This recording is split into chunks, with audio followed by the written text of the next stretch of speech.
I mean, I feel like I came up here to preach a word. Like, all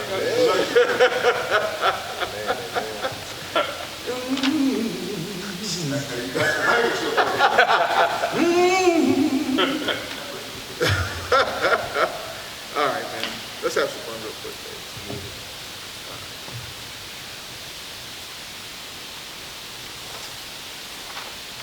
Make sure I got my questions. I want to make sure we're on point. Ready? Okay. What's up, everybody? I'm Ken Blocker, founder of First and Goal 365. Some of you have probably seen my podcast, First and Goal 365 podcast. I want to thank Roseville. I've had the opportunity to host the first Cap-8 Media Day. This is great. We're going to have some fun and get into some business of y'all for coaches and players alike. The way we will run this, real quick, we did go over kind of how it's going to go. I just have a few questions that I'll start everything with and go down the line, starting with the head coach. And then, because the microphone is portable, I will get into the audience, and for the multiple media outlets that we have here, we'll ask the questions and give these guys a real feel of what it's like being under the gun on a media day, especially on that college field, because it's not easy. So how many times have you guys ever done anything like this? Probably my first time. First time, okay, cool. Yeah, I know it's your first time. You know why? You answered without the microphone. First time. So just get used to it, lay back. Let's enjoy this. We have 8 teams. We'll be here until roughly about 2 o'clock. We're going to start with Wakefield. So let's just jump into it directly. So we begin today with a program that's entering into a new era. We have Wakefield, who has a brand new head coach, Coach Hughes, who's headed in a new offensive direction. Renewed participation throughout the program, which we're going to talk about. So please welcome head coach Brandon Hughes along with Grayson, James, and Kylan. That's where we clap. There we go, there we go, there we go. So coach, we want to start with you. First question. This is your first head coaching opportunity, but you're coming off of a season where you were just a part of a team that had a state run, number 2 in the state. What did you learn inside that program that you're now bringing to Wakefield? I would say the biggest thing I learned was how to love the players on and off the field, because the players definitely can sense that, and they play harder for their coaches whenever they know that we care about them, not for just what they do on Thursdays and Friday nights, but what they do Sunday to Sunday. And then also how to have those intense practices, how to have friendly, competitive periods where it's not offense versus defense as if we're hating each other, we're going at each other, but it's offense versus defense, iron sharpens iron. So definitely how to love these young men, both on and off the field, and how to have intense but meaningful practices. And one question that I have based on, you actually went right in order, based on your intense practices, the numbers have gone up since you've come as a coach. So now we're talking about where before the numbers maybe have been the 30s or 40s, you're up to 90s. So like, before we discuss any play calling or anything like that, tell me what has automatically changed with the culture? Well, I would like to say Wednesday was the first official day of high school football, and we had 103. Congratulations. So, what has changed is brought in a bunch of young, hungry coaches, as far as some experienced coaches that give us wisdom as well. But the biggest thing is we take time to actually learn and love these young men. We shuffle up practices, try and make it unpredictable. We have competition periods, both JV and varsity, where when the JVs are up, these varsity players are their biggest supporters and their biggest fans. So we make sure we just throw a wrench in our daily plan so kids don't get bored, they have fun, they get excited, and they're cheering everybody on. Great, great. So if you don't mind, I'm gonna slide over to one of your commits here. You have a brown commit in the number 4 jersey. So if you can, Mr. Grayson, tell me your name, tell me your position, and let's have a little conversation here. Yes, sir. I'm Grayson Clopton. I play tight end. And you committed to? Brown University. Congratulations, sir. Congratulations. So as a 6'6" guy, people immediately notice your size. What have you worked on to become a better complete tight end rather than a guy that they just may look at as either a receiving guy or blocking guy? What have you done to make sure that you're all-around athlete ready for the next opportunity on the college level? Yes, sir. I would say the past couple of years I've been primarily a receiver, playing in the slot and even outside. And the biggest thing I've been working on this year is becoming like a full tight end, blocking, being able to understand all the concepts, and really working with the O-line too. Great, great. What do you believe college coaches will learn from your senior year film that they didn't know already? I think they'll learn that I can do anything on the field that they'll ask me. I think I can block. I think I can be the corner. I think I can be the safety and the linebacker. Great, great. So James, you're up next, brother. Grab that microphone. So James, your coach has described, things that he wants to do, things that he wants to change in the program, and you come in as a shutdown corner. When you line up against an opponent and their best receiver, tell me about your mentality and what you've already grabbed from coach that helps you go into this game ready and focused. Yes, sir. I think the biggest thing as a corner you have to have is a short-term mentality. I think that once you get beat, you can't let that get into your head for the rest of the game. And I think the second biggest thing you have to have is confidence. So you got to go out there thinking you will win every rep on the field. And I think that's what I think. Right. Every time I step on. So you earned all conference recognition last season. Where did you see weaknesses in your game that you came back this offseason and worked on? Yes, sir.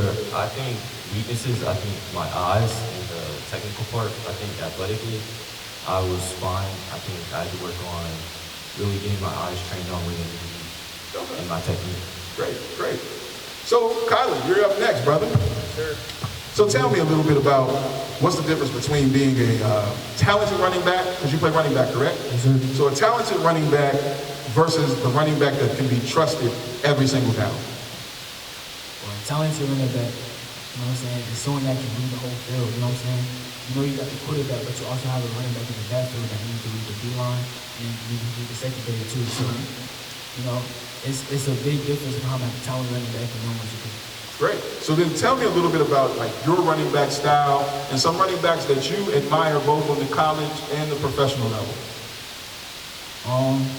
Well, I take my game. I don't really take my game for anybody. I like to be a different person, but I do have college running backs like I like Saquon Barkley. I look up to him. Because he can do everything on the field. Like I like to be able to do everything. I like to have almost everything, like juke moves, like I can be physical when I need to. I like to have a versatile everything.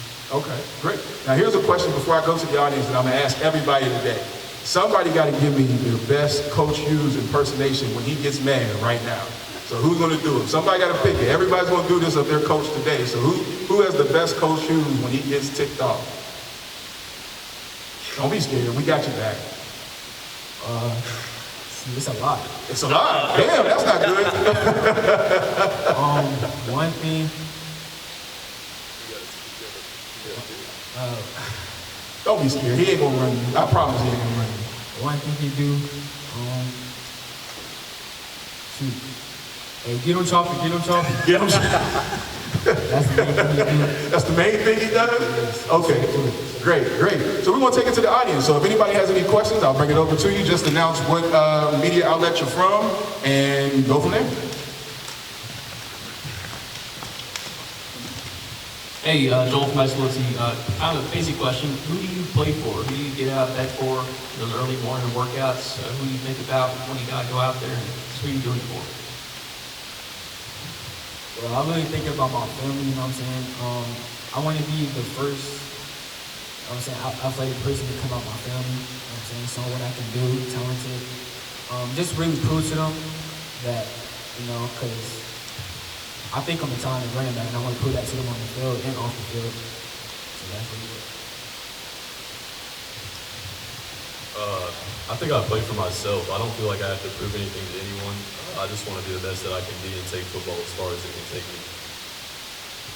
I was going to say myself also because I want to prove to myself that I can get up at 4 a.m. and do the hard things that not everybody's out here doing.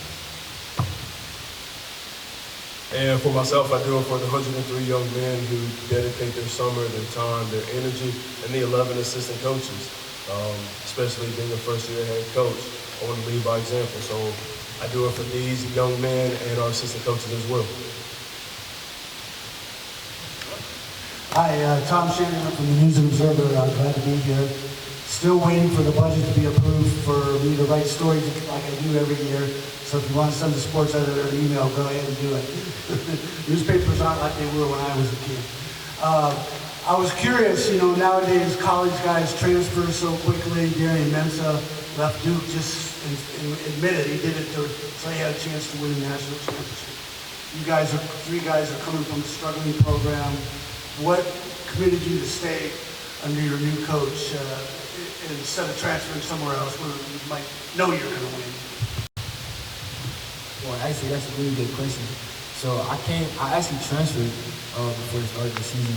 And then when I figured out he was the head coach, I came right back to the school. So I believe in everything he could do. I seen the offense that he ran. I talked to him.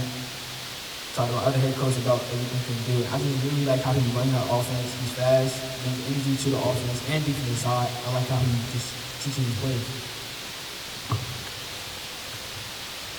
I felt like it was the best decision to stay because I believe in what me and my teammates can do. I always have, and I know we can do it on Friday nights with the right game. I think the reason I decided to stay is because of my mentality. I like to start where I finish when I came to this program, and we've been struggling for years. And I think the hard thing to do would be to stay in there and try and go out with a bang my senior year and lead my team to the playoffs instead of falling in line with a team that's already successful.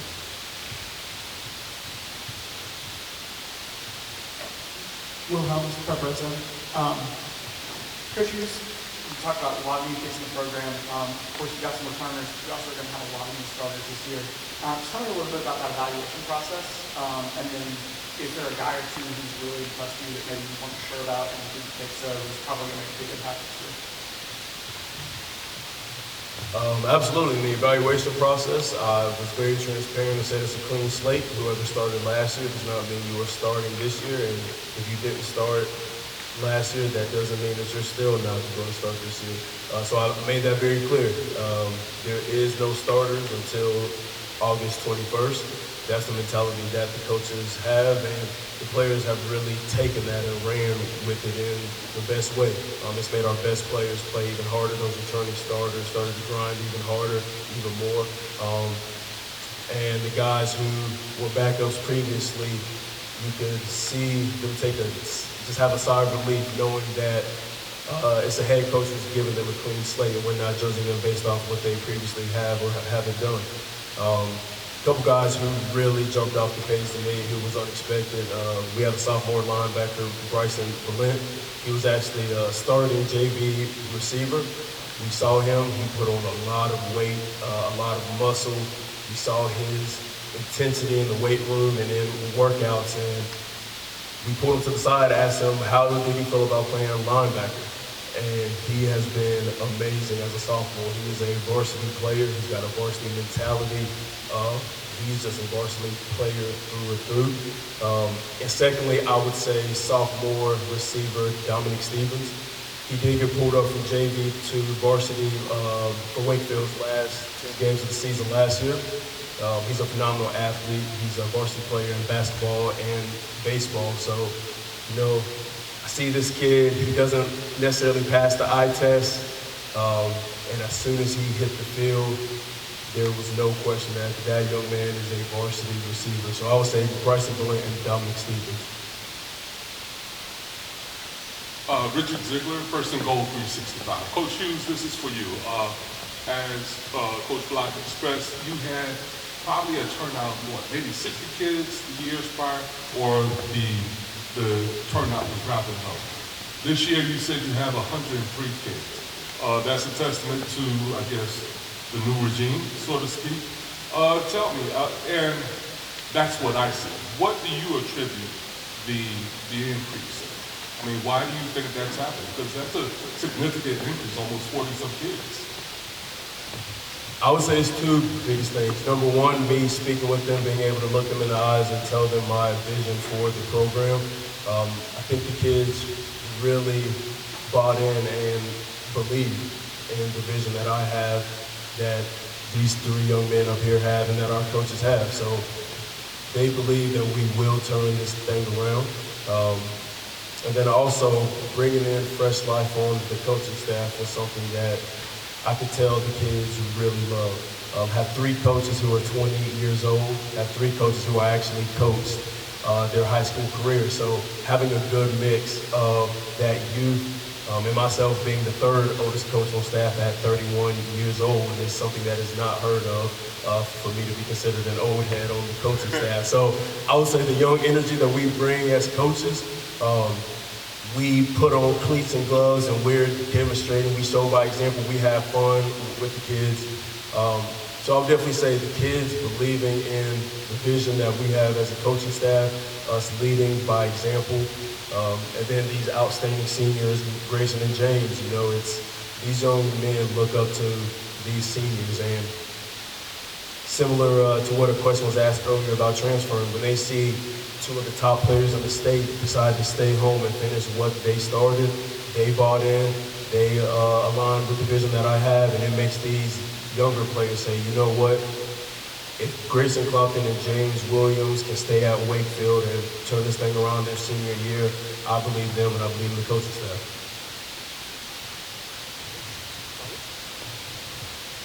Great.